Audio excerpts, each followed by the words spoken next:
Hello and welcome back to the Schooner Pod. I'm your host, Bobby Howard, and with me today, Boatin Blake. And it's just us two because, folks, football season, it's wound down. It's almost over. We just got the playoffs. And honestly, when football's over, the first thing I turn to, some nice college basketball, especially with the Thunder down a little bit. This is perfect. And Blake, you might be the biggest college basketball aficionado I know, just in general. And, I feel like we need to strike up this podcast, catch up on what's been going on this season, because, let's be honest, a lot of us haven't been as in tune as they would like for college. And, when conference play starts, this is your time to tune in. So Blake, you're going to kind of give us a rundown on what's been going on the past couple months, and frankly, what have we missed? Yeah, so honestly, a lot of people I know are not in on college basketball till after college football is done, and that's fine. But with those, what you're missing are these awesome out-of-conference matchups. We get some good tournaments around Thanksgiving. We get just a few, sneak peeks to what could happen in March. We saw it, OU Villanova, that one fateful year where OU destroyed Villanova in the regular season. So you'll see those sort of matchups play out and eventually end up in March. So I guess I still stand by that if the Final Four was played in a tiny gym and at Pearl Harbor, we would have won the national title that year. Hands down. Football stadiums are not shooters' courts. There's too much distance behind the glass. I can definitely see that. You have no depth perception. They're not. They just shouldn't be played there. And look, I'll say this: the Final Four is one of the coolest experiences out there in terms of just the spectacle of it all. And then you start watching the game and you realize this is not meant to be. It's like watching a football game at a NASCAR venue, I imagine. Yep, and I understand they want to crowd in as many fans as possible, but it looks wrong. The elevated courts on the football fields, I understand it, but just throw it in. We have some great basketball arenas around the nation, and if you have those places packed, rockin', I would way prefer that over kind of the current state of things. Oh, absolutely, absolutely. But March is months away, and let's be honest, there's a lot of madness that happens before it.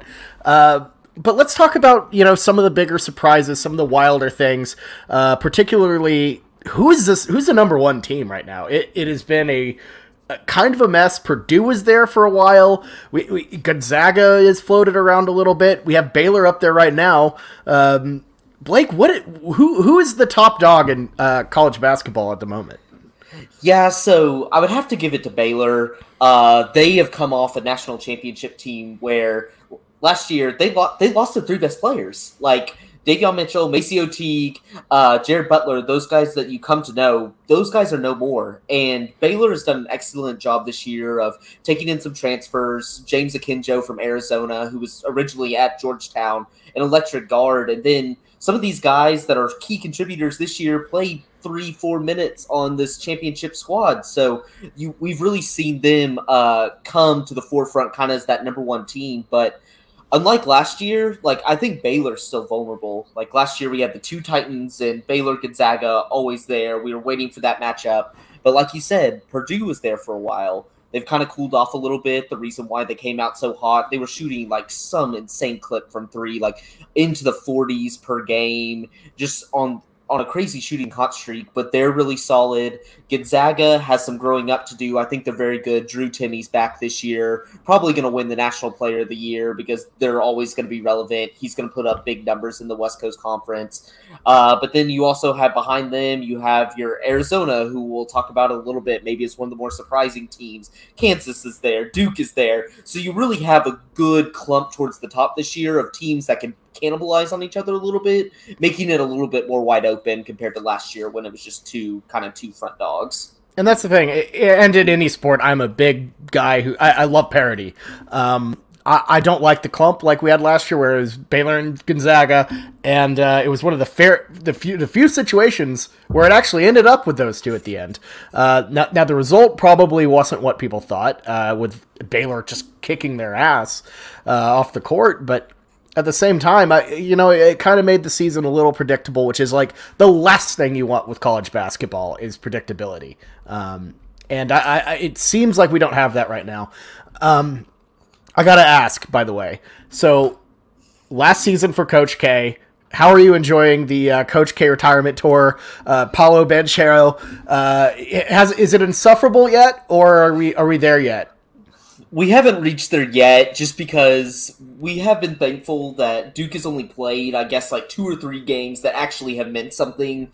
Besides that, they played a whole bunch of nobodies, but I think come ACC time, it's just going to be insufferable. They're going to want to do the gifts. I want to see the gifts that are given when Coach K comes to a lot of these ACC opponents. Like, what is North Carolina going to do? What is Syracuse going to do? I want to see these big coaches that have been coaching against them for a while. I want to see what they do for Coach K, because we are about to get tons of coverage of that. That's all the college ESPN is going to be able to talk about. Like, that is all they're going to be saying. So if Duke is anywhere near 1 seed, they're going to be dominating most of the headlines.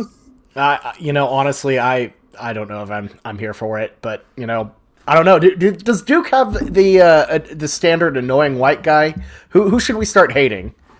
No, Duke is actually, so I would say they are definitely a more well-rounded team, and it's just coming from their freshmen. Like Paolo Banchero, he's going to be your number 1 guy that we're talking about. But they also have Wendell Moore Jr. They have a few other guys there, and they're just kind of solid all around. So Coach K has kind of built like this 5-star super weapon for his last go of things, which is good for him. But Paolo Banchero, guy to watch. He is really good, but has been struggling with cramps just about every single game I've watched. He's had to get to the locker room, stretch him out. They're saying he's losing 7 pounds a game from sweat.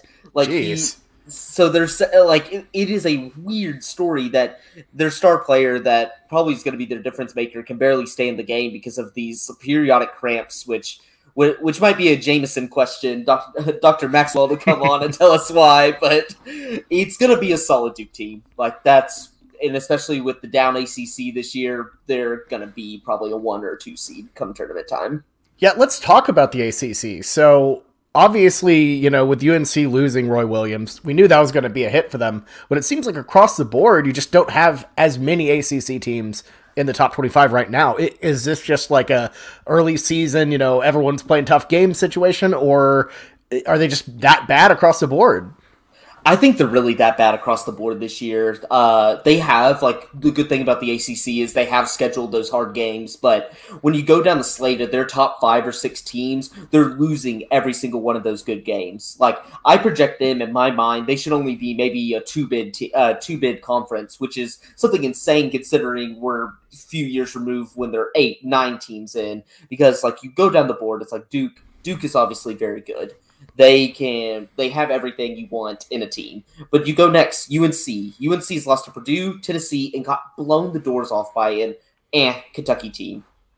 Virginia Tech, who is supposed to be good and is power ranked probably the 2nd best team in the ACC, they've lost to Memphis, they've lost to Xavier, they've lost to Dayton, they've lost to Wake Forest.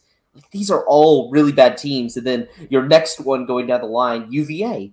UVA has always been that good, solid team. You know what you're going to get from a Tony Bennett pack line defense. They can keep yourself in games. They lost to Navy, one of the worst D1 schools this year at home. And then you go lose to U of H bad, come back against Iowa, lose a close game there, and then where I'm rocking, go to James Madison, which I give him a lot of credit, but kind of lost pretty handedly to James Madison. So you're really seeing the ACC. Don't be surprised if it comes time to March and they have 2 teams in, because they just do not look like a legit conference this year. And my thing with the ACC is I've always thought that they just had a lot of teams and you spread it out. Obviously you have a lot of good teams, but because they have more teams, there's a lot of crap in the ACC that gets covered up with some of their bigger blue bloods. And that's always been a debate for me, is ACC versus Big 12, because I've always thought the Big 12 is the best conference in college basketball, hands down, because it's a gauntlet, and we've seen that this year, and we'll talk a little bit more about that in our Big 12 preview. But it's really interesting to me that now the ACC doesn't even, their blue bloods aren't even good. So it really is kind of dissolved. And I got to ask, who would you put as the best conference in college basketball right now? It has to be the Big 12. It's just top to bottom. We're seeing just very solid play in non-conference so far that even if you go to the 7 or 8 teams with like West Virginia and OSU, those are still really good schools that can beat any of the top 25 opponents on any given night. So you don't see that across other conferences. I guess your next rival would be maybe the Big 10, but like the Big 10 I think is way too top heavy. You kind of got Purdue, Ohio State, Michigan, who kind of fell off this year a little bit more than people thought. So it's just they don't have the depth like the Big 12 has. Yeah, I mean, we're at the point where the team that was ranked, like, predicted to be last in the Big 12, Iowa State, is on an 11-0 run, and they're 9th in the country, which is just remarkable.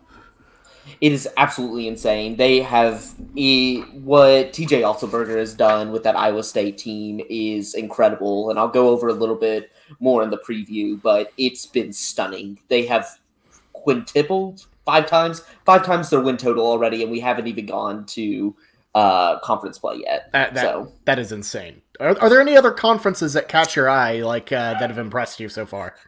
Yeah, so the big one that people love to trash on in past years, but is actually really good, and I hope people start watching this conference more, is the West Coast Conference. It's the one Gonzaga's in. Everybody always talks about how when Gonzaga goes to conference play, they're playing a whole bunch of nobodies. They're crap. It's so easy for them to get to the tournament, but I'm seeing the West Coast Conference this year being a 4-bid league. We have Gonzaga obviously at the top. They're super solid. You got Chet Holmgren, the number 1 or 2 pick probably in the NBA. You got Drew Timme back, Andrew Nembhard. You have a solid core there. But then there's 3 other teams this year that I think will actually pose them trouble in conference play. You got BYU, Mark Pope's squad. I'm really excited for them to come to the Big 12 just because of how dominant they are in 2 sports. But they have wins already over San Diego State, Oregon, Utah, and Utah State. So they're really whooping up on the competition. There are a few big games that they're playing. San Francisco, one you don't hear about, the Dons. The Dons are really good this year. They've beaten Davidson, ASU, and UAB, which UAB is a really good mid-major team. Another really good mid-major team. And last is, I would say, Gonzaga's biggest competition throughout the last 5-10 years in St. Mary's. They're really good. They took Wisconsin down to the line in the Maui Invitational. They've beat Oregon. They've beaten Utah State. They've beat Notre Dame. So all these West Coast Conference teams have had solid resume wins. I'm just afraid that some of that bias that, they're a smaller conference, they're going to, like a conference like the ACC, which we think of being good, to take away from some of those guys, because I'm seeing at least 3 at-large teams in that conference. And it might not look as good just because some of their bottom teams aren't as good. Yeah, and I think a lot of the success of the West Coast Conference will come with how successful they are against Gonzaga. If they can make those games good games, well, now that I think about it, they'll just say Gonzaga's bad. It's kind of a damned if you do, damned if you don't situation with it. It's hard to have parity when your brand names aren't as good. But again. One thing you've always said is, money's in the crumbs, and success is in these little games that you might not be paying attention to. So, that I think that's the biggest thing. How are you doing in your non-conference? I know a lot of people say, it doesn't matter, whatever your wins are closer to March matters. I truly think that the best, measuring stick is in these non-conference games. And you can't forget that when it comes down to March is what you did in December and January and November. So I'm excited about that. Okay, so we've talked about some of the better conferences, some of the worst conferences, but let's talk about some more surprise teams. We mentioned Iowa State. A name that is kind of surprising to me, USC at 8. Yes, so USC is very good, and coming off of last year where you had Evan Mobley and you thought that was going to kind of be the pinnacle of USC basketball, but Isaiah Mobley, his brother, is still there. They got a guy named Boogie Ellis from Memphis that has been a solid transfer, and I really like their coach. It's the old Florida Gulf Coast coach. He's very, nobody talks about him, and I think that's his best quality, is he's just under the radar, He gets the guys prepared, and they've done a really good job. Like, if you look at their schedule, they went at Florida Gulf Coast, which I think is good to go to a mid-major. They beat San Diego State. They beat Utah. They beat UC Irvine. Like, Georgia Tech. Like, they beat these really solid teams, and they've kind of been one of those top 15 teams that has consistently gone on the road and gotten victories instead of like a neutral or at a home field. So I really like what Andy Enfield is doing with USC this year, which is sad because I want to see them do so bad, and I like other teams in the Pac-12 more, but they've surprisingly been very good. Yeah, and I know you have a lot of names that might have surprised you over the year so far, but there's one name that I'm looking at, and I'm just baffled by. How is Colorado State good? I want to hear what the hell's going on with them, and then I would love to hear your other surprises. Yeah, so I don't know. I kind of got on the Colorado State bandwagon like way late, but they have just been good. I don't understand what it is about it. They've beaten I would say their schedule isn't the best, but they beat St. Mary's, they beat Mississippi State, they beat Creighton. Like, these are all great wins. They came out of nowhere, and I'm looking at the roster. It's mostly juniors and seniors that we're seeing. So just a very talented squad. And if you look at their minutes rates and stuff, they're pretty split across like 7 or 8 guys. So it just seems like this team is deep. They're good. They're good. It's just one of those weird teams that I think finally having seniors, juniors just kind of mesh together, and they've had a really solid run and probably the favorite to win the Mountain West Conference this year. Which is, I mean, that's crazy. You know, that's just kind of wild to me. Who else have you really been impressed by before I move on to some of the disappointments? Yeah, so the other team I would say that I've been really impressed by, Arizona. Tommy Lloyd, who was basically Mark Few's right-hand man, took over from Sean Miller after years of controversy. I can't pin down one controversy because it seemed like anytime he got out of the clear, he was back in another one. But they have just been really good, and they had James Akinjo transfer, who was probably their best player, but it's a whole bunch of foreign talent, basically. They recruited, Sean Miller recruited a lot of these guys from overseas. They gel really well together. They're really big, like really, really big. They start mostly guys that are 6'7" to 7 foot. Like, they're just big, and they have been really solid. And I really like Tommy Lloyd because Tommy Lloyd's like, these aren't my players. Like, I didn't recruit them. Like, this, you can't give the success on me, but he's putting together something that Sean Miller hasn't been able to do. And if you look at if you take out preseason bias and stuff with the advanced analytics, they're number 1, like over Baylor. And so that's how great they've been, and just really have just been dominating teams all year long. So I like them. Like, I cheer for Arizona or UCLA more than a USC, but like the Pac-12 has those good teams at the top. Yeah, but so he might be a good coach, but how well can he sweat through a dress shirt?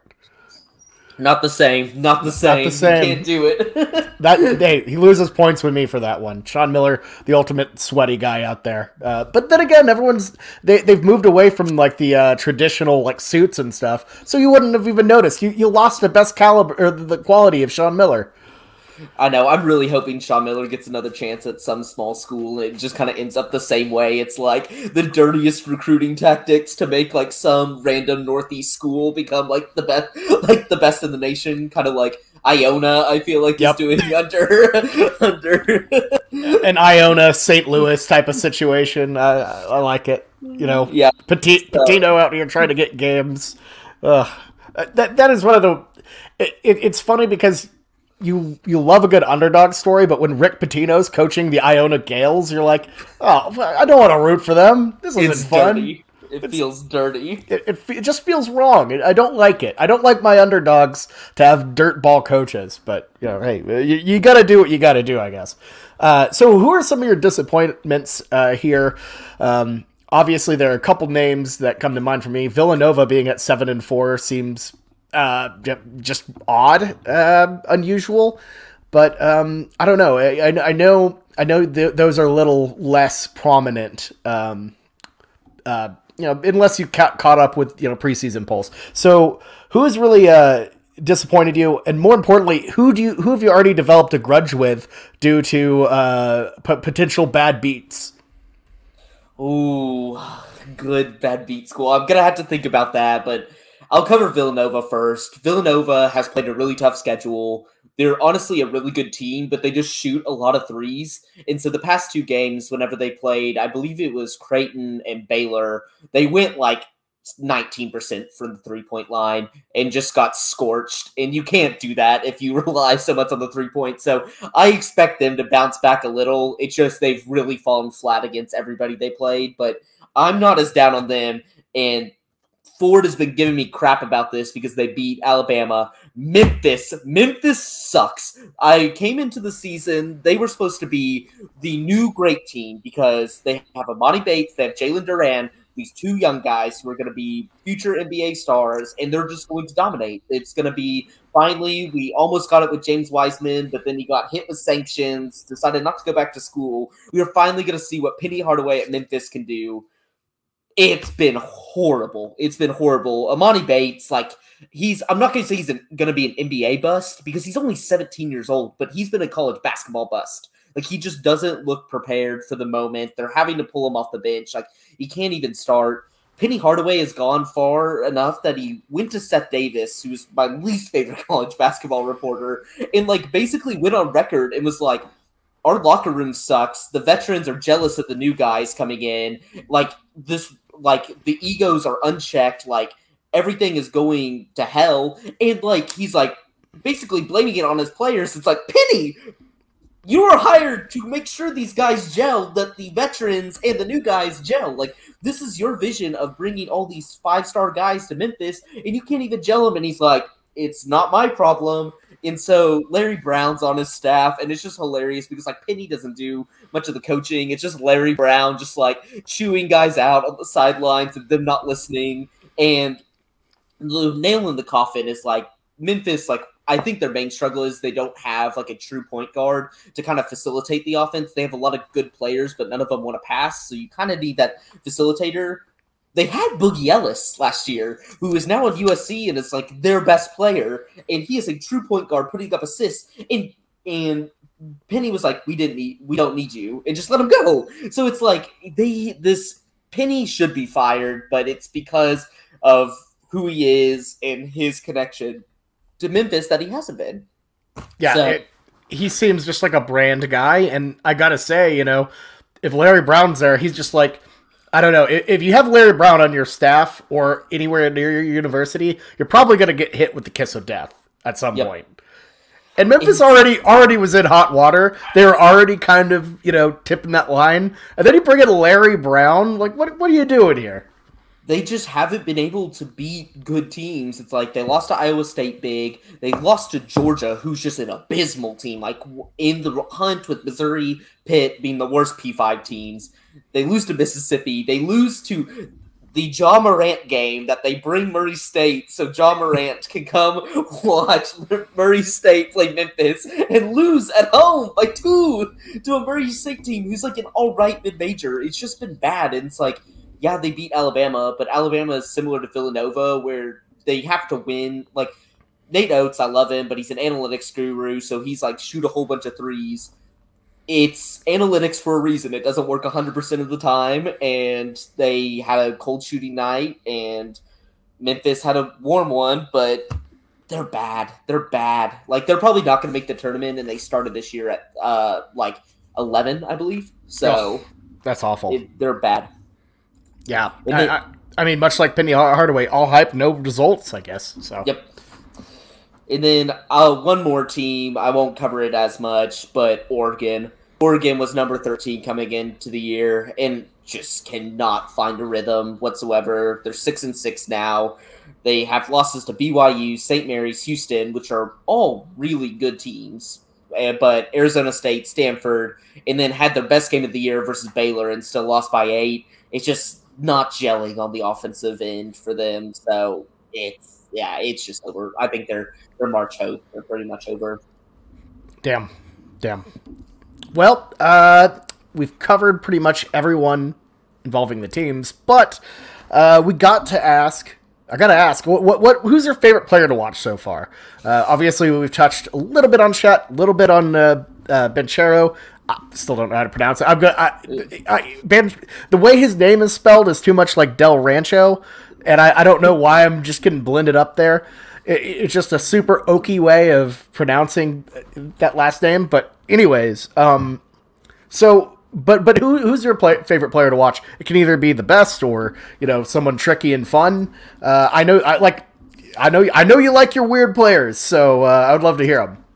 Yeah, so my number one guy that I like to watch this year, and it's perfect. They're late night games. It's probably a school you never heard of. It's Cal Baptist, Taron Armstrong. Of course. This guy is a walking triple-double. He averages 12 points, 8 rebounds, 9 assists, and he comes from the NBA Global Academy or something like that. I think he's an Australian guy, but he is fascinating to watch. He does everything, and it's a random team, but he's actually gotten them to pretty good mid-major status, like competing for their conference. But Taron Armstrong, look him up. I honestly, he might be able to play in the NBA, because I think if he's Australian, he might have some relation to Josh Giddey, maybe, played with him at some point, but... Surely. But, yeah, he is, I would say, very Josh Giddey-esque, that he just does everything. So, he is, you gotta watch him. If you have ESPN Plus, he's perfect. He seems like an ESPN Plus, hero right there, Yep. Wow, okay. I was expecting something out there. I don't think I was expecting Cal Baptist? I have never heard of that team in my life, and I've heard of many teams, so that's very shocking. All right. Well, there you go. At least Josh Giddey knows him, because he says Josh Giddey claims him as the best passer in college basketball. So, for all you Thunder fans out there, seal of approval from the man Giddey himself. There you go. All right. We are big Giddey people, so that's awesome. Okay, let's move on to something a little more regional. The Big 12. I know you are as we know from football, you're a big shield protector. While I've waned off that football-wise, I staunchly believe it's the best college basketball conference. And once again, it's been incredible. Kind of talked about Iowa State being a surprise. But let's kind of run down the power rankings entering conference play.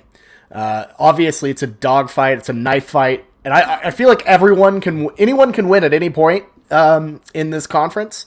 But who'd you put kind of last? Who is the least dangerous Big 12 team? Yeah, so there's two at the bottom, I would say. There's two kind of in that really bottom tier that I think are just going to kind of be the doormat of our conference. But one is clear to be. The advanced analytics might not say it, but the TCU Horned Frogs are the worst. They are the worst. I don't care what our record says now that we have one loss.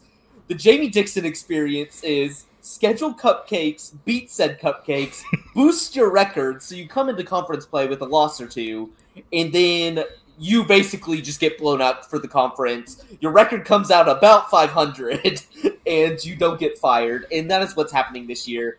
We our best wins are Utah, Texas A&M, and Georgetown, who are all very, very average Power 6 teams, very average, and we've barely beaten those teams. And then we lost to Santa Clara, who's a good, I would say, is that 5th team in the West Coast Conference that's going to be a little streaky, a little fun to watch, but it's bad. I think this is Jamie Dixon's last year. Mike Miles Jr. is really good. He's kind of taken up that Kenrich Williams, Desmond Bain role. TCU always has one good player that really solves some of our woes, but I trust this next team I'm going to talk about just a little bit more because of just his past history. I haven't seen anything from Jamie Dixon in the last few years with players he's recruited at TCU. I think we are the worst in the Big 12. And see, that's something only a TCU fan would know.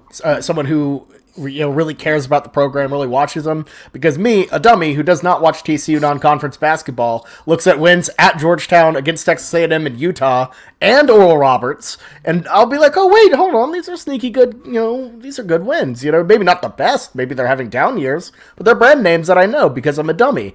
But at the same time, Jim Dixon kind of does that to you. He's a snake oil salesman who gives it like those, like this facade that everything's going better, everything's going good, and then you just get killed in conference play.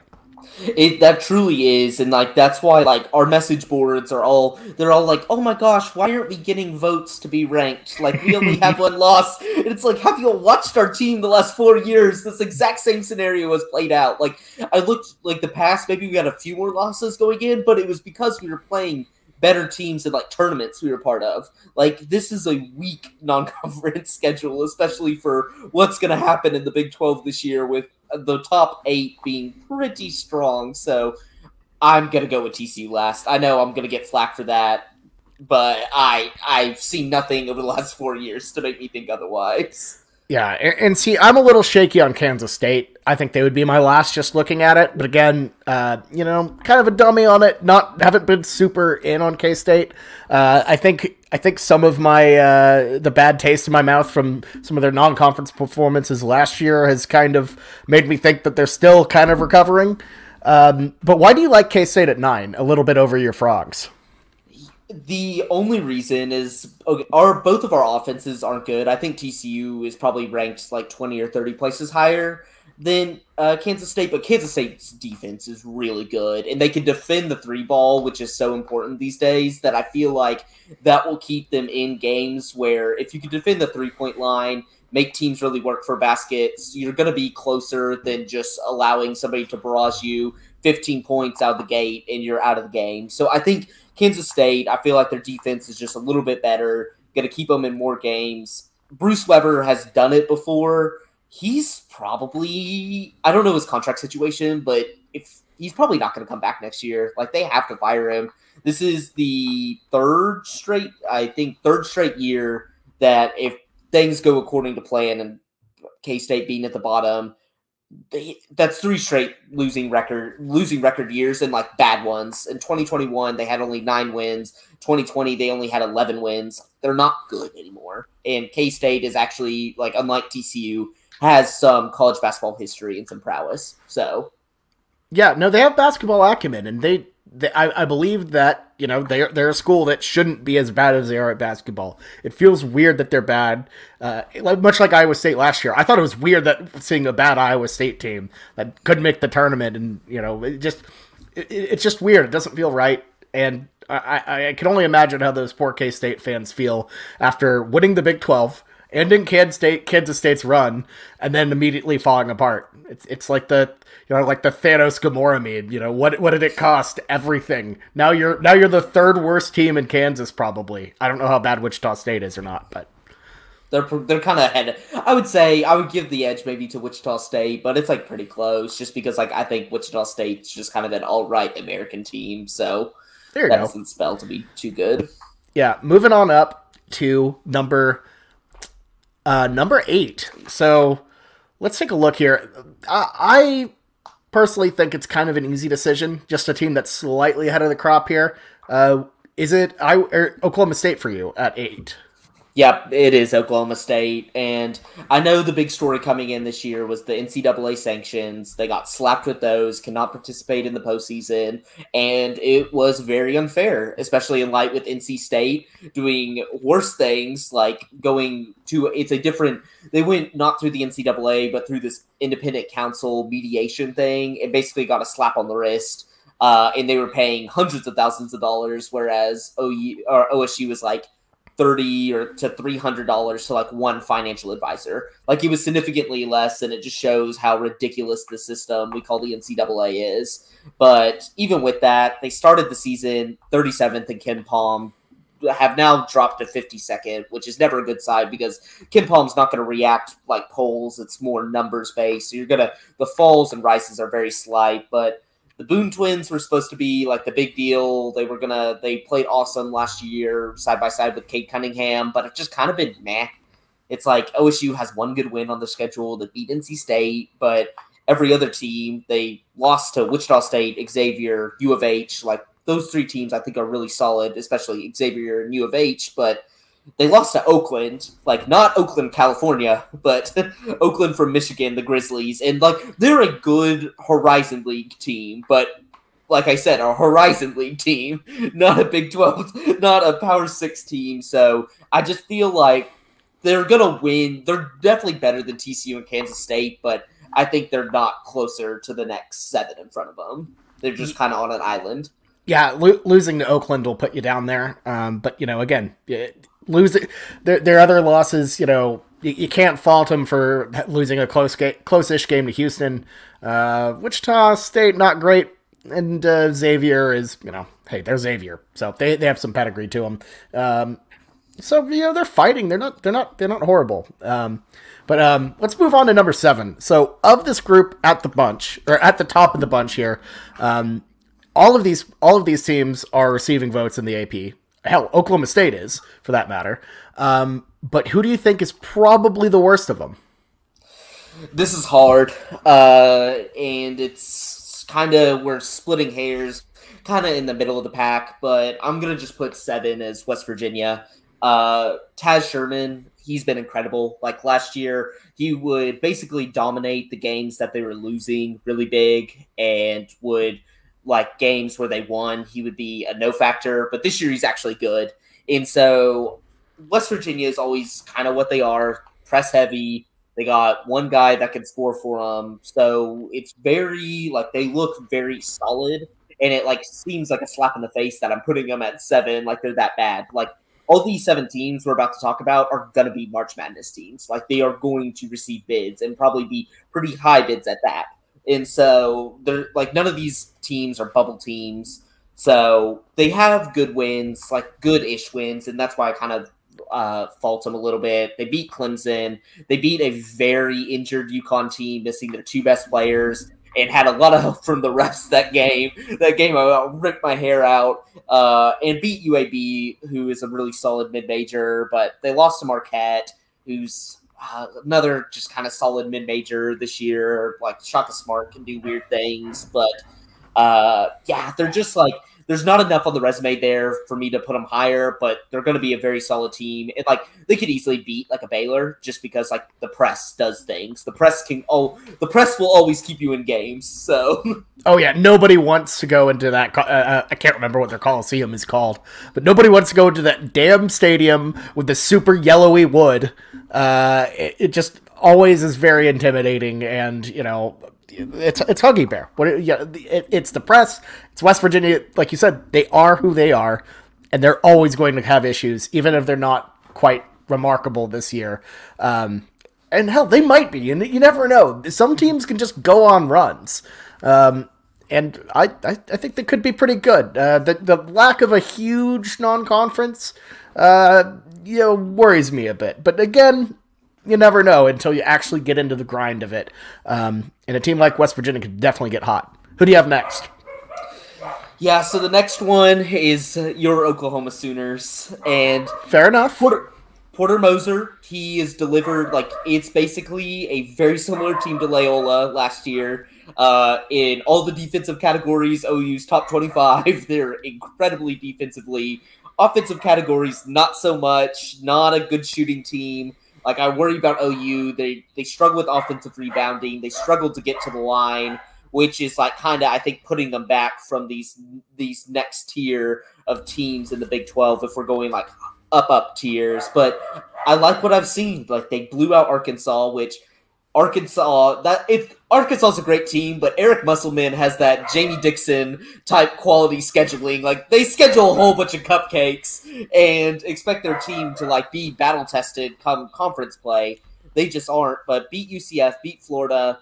They had a loss to Utah State, which is fine. I think Utah State's a good Mount West team. They have the Bean Man, the good Bean Man. He's the Pinto Bean. And he's from Oklahoma, so maybe it's like a revenge game or something that he wasn't recruited enough by any Oklahoma schools. But The one concerning thing is the loss to Butler. Butler's bad. Unacceptable. This year. Like, Butler's really bad. And so, like, that's the only reason why I kind of dock them. And just because, like, I'm a little concerned about OU's offense. But, like, similar to West Virginia and, like, those Loyola teams, it's like, they can really pressure you on defense, which will always keep them in games, even when they lack that offensive talent. Yeah, and I will say I've watched a lot of OU basketball, relatively, I would say, and this team is good for what they are, an island of misfit toys type of team. Head coach wasn't there, most of that staff wasn't there. Most of the major players, Tanner Groves, who I think has been excellent. Chemistry takes a little bit to get together. And I feel like they're starting to get there. They play with a lot of energy. They're incredibly fun to watch. But you're right. The inconsistency is definitely an issue. I think I could look past the Utah State loss. It's an early, one of those tournament deals. Everyone was out at, I think, Myrtle Beach for 3 straight days. So, 3-point loss, that's okay. But they have an issue of blowing big leads, which is what happened to Butler. The Butler game was unacceptable. If you want to be one of those teams who is fighting for a Big 12 championship and truly, at the top, not just like, oh, they're one of the 7 best, but like truly fighting for it and truly have a chance, you have to close games out and you have to beat teams that are shorthanded. And that's what Butler was. But you know what? These are learning lessons. Just as we talk about the importance of November and the importance of December in terms of building a resume for a young team who hasn't figured everything out together yet, that is just as important. So I wouldn't be too dissuaded by it. I think OU deserves to be ranked. They're knocking right on the door at 26, but also it makes a lot of sense. You have to take the good with the bad, and losing to Butler is very bad. Utah State, I do not think this team would probably lose to Utah State if they ran it back right now. They've gotten better. So and I commend Porter Moser because I would say this is probably one of OU's lesser talented rosters they've had in a while, and he's still getting very similar results of what we've seen with some of the more star-powered Buddy Hield, Trey Young type OU rosters. And even last year with Austin Reeves, he's still really good too. So it's he's gotten a lot out of, I think, what has been very little in what OU has. He's just been really good at elevating those guys. Yeah, I don't think there's a single NBA player on this roster. Let's be honest. But they are what they are, a very fun college basketball team. And I think they can, that's a type of team that could also make a run, especially in March. And they're getting it together. But, the biggest thing with OU teams, they fall apart when they hit it could be Lon, it could be Kelvin Sampson, it could be anyone. They always run into the gauntlet of the Big 12, and will he be good at that? We'll see. Once you get into that competition, they've gotten up for big games, but that's enough talking about OU. We'll be talking about them a lot as the season progresses because hey, we're not going anywhere, so there'll be a lot more OU talk. Just keep it with us there. But let's move on to number 5. Who do you got? Yeah, number 5 is the Texas Tech Red Raiders, and even with Chris Beard leaving, they've had a really solid team so far. They're just well-rounded. They're top 50 in offense, top 10 in defense. This team is just they're just what you want, out of a kind of middle to top tier of a conference type team. They're gonna score points. I know the one game most people watched them in with Tennessee, which was a brick fest. But besides that game, they've been a really solid offensive team. Texas Tech has always been great defensively. They haven't changed that. So some names to look at is Terrence Shannon, Kevin McCullough. Those guys are your stars, but Kevin O'Banner, the blow bob guy from last year, not Max Abamas, that's the guard that was lighting it up, but kind of the big man that could swing and do threes and stuff. That 2-headed monster, the blow bob, he transferred from blow bob and went on to Texas Tech. So they beat Tennessee, who's a great defensive team. So that's good to think. Great win there. They've lost to Providence, who's, I would say, a really solid Big East team this year, and then lost to Gonzaga, which is very understandable because Gonzaga's a really good team. So, they're, in that elite 5 or 6 team category, whereas Texas Tech, good ranked team, going to be great all year, going to get some good wins. In the Big 12, it's just not that elite level just yet. Yeah, and, a lot of adjustments. Obviously, no Beard, no McClung. got to shift things up a bit. But I think they'll be fine. They've had some good records or good games against teams with good records. But again, conference play awaits. Who do you have at 4? So this might be controversial because a lot of advanced analytics has this team higher than my number 3 team. But I want to go off of what I've seen this year. It's the Texas Longhorns. Like, the Texas Longhorns probably have honestly, coming in, maybe besides Baylor, the second most talented roster in the Big 12. They had Timmy Allen from Utah, who was a good guard coming from there, Trey Mitchell from UMass, and then Christian Bishop from Creighton.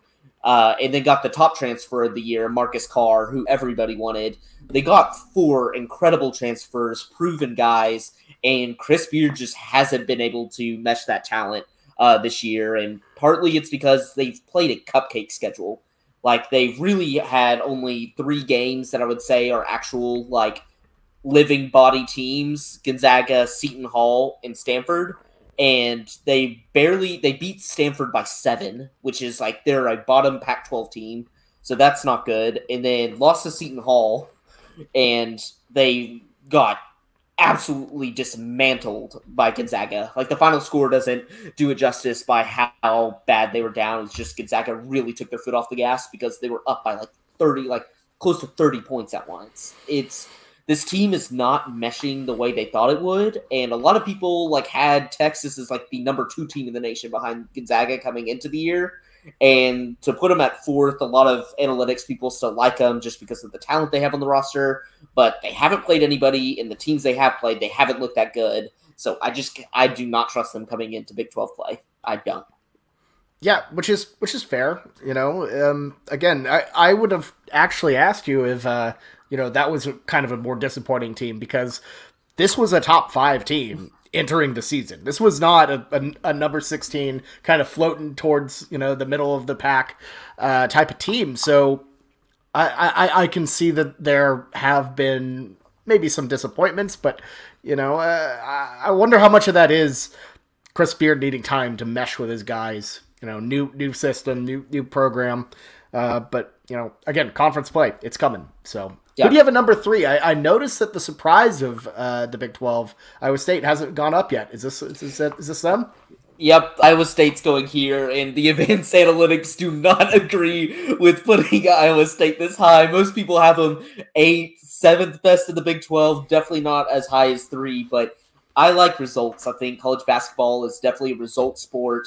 I think it's the most useless sport coming in with preseason bias and preseason polls, because we really don't know how a team's going to mesh. And when you think of this Iowa State team, TJ Otzelberger, first-year coach from UNLV, and their top 6 scorers on this squad, all transfers. So this is no players that we've seen suit up in an Iowa State uniform coming in. Like, that's cause for concern. It's similar. TCU is the same way. We brought in 7 or 8 transfers. We're at the bottom, but they have made things work at the top. They jumped, to show, just how incredible this team, like I was talking about earlier, Ken Palm, how conservative they are moving people up. They jumped from 113th to 50th. Like, that's insane. You don't see jumps like that. And then if you go over to Bart Torvik, he's kind of the new guy. He and Ken Palm, use those together if you want to look at advanced analytics. And the good thing about that website is you can get rid of preseason bias, and they have Iowa as the 18th best team in the nation. This Iowa State team's really good. Their 4 top wins: Xavier, Memphis, Iowa, Creighton.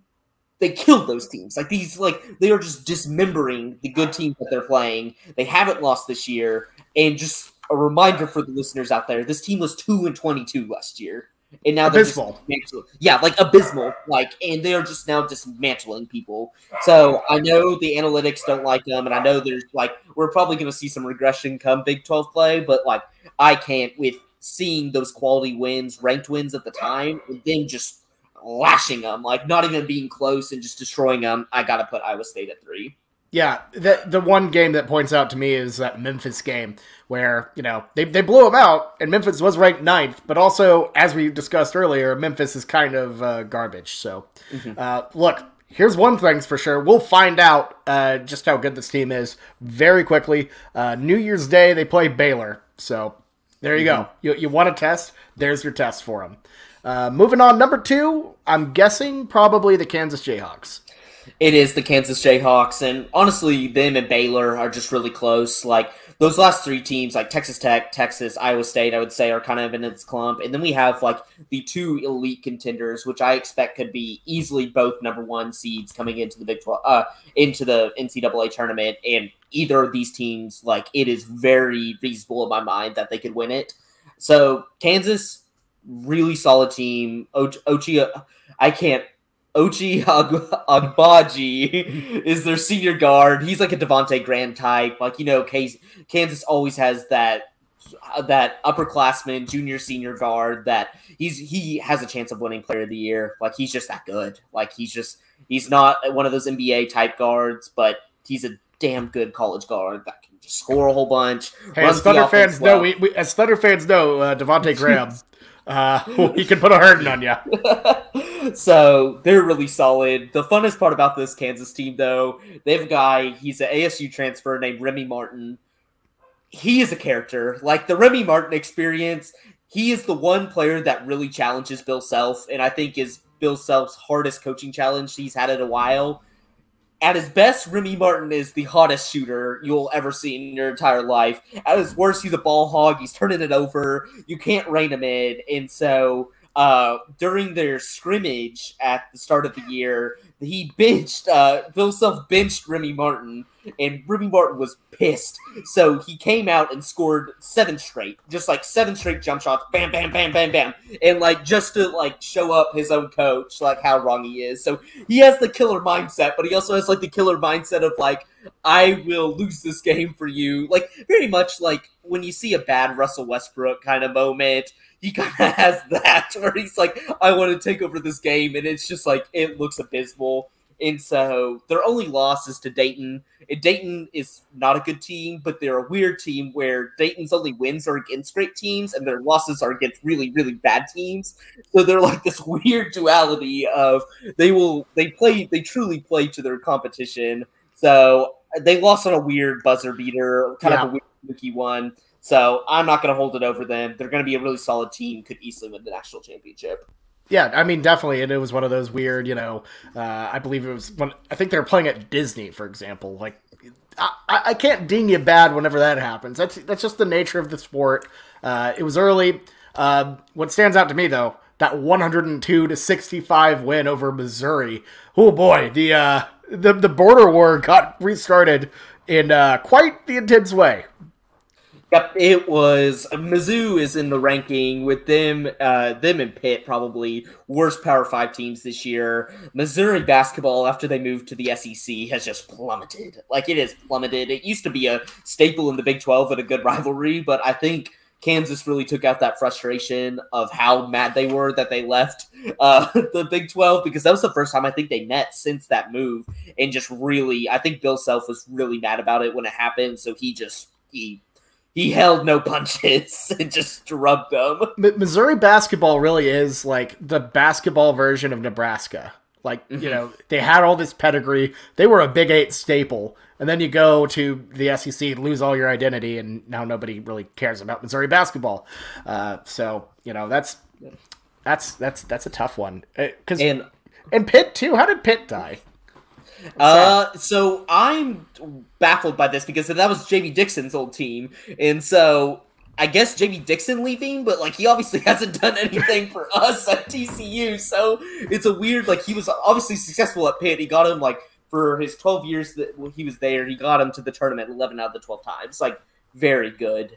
But the last thing I'll say on Kansas, Mitch Lightfoot is in the Perry Ellis style echelon. Oh God, he's still here? Yes, he's a 6-year senior back. So him and Brad Davison from Wisconsin, they just refuse to leave. So Mitch Lightfoot is still out there. He was like, I think he was a 4 or 5 star. Like, he was a top 50 player in the nation when he got recruited, which is just wild because now he's become more like a meme. But he is in that Perry Ellis stage of like, oh my God, this guy will not leave. Like, I was in college when Mitch Lightfoot was playing for Kansas. That's like, I remember his ass. Ugh, crazy. Well, let's move on to the number 1. Baylor Bears, the defending national champion, back atop as you mentioned, have lost a lot of guys. Davion Mitchell, in particular, headlining that group. What have they done this year that has shown you that they're not only best in the Big 12, but maybe the best in the country? Their depth is just ridiculous this year. And you think of coming off a season where you lose your 3 best guards. Your fourth best player is Matthew Meyer, the guy with the mullet. Everybody will remember him from March Madness. Can shoot the 3 ball. Like, they were basically, everybody was like, Baylor, he has to be the guy. Like, he just kind of has to take over games and fill that role. And Matthew Meyer's honestly kind of been like, he's been good. Like, he's been good, but he hasn't been he hasn't dominated their games. And the thing is, like, I'm just a simp over how Scott Drew builds his teams. It's so ridiculous. So you lose all 3 of your guards. You need to fill some holes there. So you bring in James Akinjo, a guy that I was a little worried about because he left Georgetown, which is kind of understandable. That Georgetown team was a mess. They were having legal issues with some of the other players on the teams getting kicked off. Like, they kicked off 3 or 4 players at once. So that's understandable. Then goes to Arizona, leaves after a year after Sean Miller leaves. And so I'm like, okay, this guy's just kind of bouncing around everywhere, but he's been super solid. He's a great scoring guard. And then LJ Cryer, who played probably averaged 2 minutes on the Baylor squad last year, on the national championship squad. He's become a full number 2 and is one of their, any game could be their MVP. Matthew Myers still good. And then they just fill other holes. Like, besides these transfers, they brought in 2 guys from 2 years ago, Adam Flagler and Tatachua from UNLV. And they've just stepped up their game. Like, I think Tatachua, he's kind of like your Mark Vidal type last year, where he's doing all the dirt. He's doing the dirty work. He's getting the rebounds. You look at his stat sheet, it's not great, but he's an athletic freak in that he's always cutting to the basket. He plays like a big man, but can also move like a guard. And so it's hard when you have 4 or 5 guys on the court at once that can really kill you, and you have to guard all those guys. So they're just really deep. They have a 5-star in Kendall Brown and a 4-star in Jeremy Sochan that came this year. So they're just like, even their young guys, they don't have to rely on those 4 or 5 stars as much either. So Scott Drew just rebuilt a team in the most perfect way and didn't try to replicate what they did last year, which is awesome. They're just we're going to have 8 guys that can kill you, and we can put them on the court at any point, and you're just going to have to deal with that. We don't have to find a rotation of 6 guys come March. We can rest our guys and still do well. So they are just really good. They're not going to be like Baylor last year that was never losing at all, but they're going to be good come March just from their depth. They seem like they recovered quick, which is, again, huge. So I don't know. I'm excited. It seems very wide open in the Big 12, and I can't wait for this penultimate year in the with the Shield, and I think it's gonna be fun. So, Blake, any final thoughts before we log off and move on to the meat of the college basketball season? Not much more that I can say. Just, I think everybody, if you want to get into college basketball more, this is something that kind of started for me once I went to college and started learning more in the sport. Find some other smaller teams to follow. I bandwagon. I think sometimes even more than a TCU fan, I'm just a bandwagon for the mid majors that I love. So find some teams that kind of excite you in that realm. It makes March so much more fun when you've kind of followed the sport as a whole, besides just the top 5 to 10 teams. Because you really get a better picture of what the storylines could possibly be and how fun the sport can just be come March time. So yep. I would just, if you have the time, definitely just watch a little mid-major ball, find some teams there, root for them to get to March. It makes it a whole much more fun. Absolutely. And for my message, look, if you're supporting the Sooners, if you're an OU fan, get down to the LNC. This is a fun team. They deserve your support. They deserve your energy. It's a good time. I'm just saying, do it. Just do it. You don't have anything better to do. Go watch some OU basketball. What are you doing? Go buy some tickets right now. Stop listening to the podcast. Go listen. Anyways, for me and Blake, this has been the Schooner Pod College Basketball Catch-Up. We'll catch you next time with some more excellent sports content. Have a good one. And, Boomer Sooner. or basketball is fun. I don't know. There's not a fun tag off. I don't know. I'm just ending the. I'm ending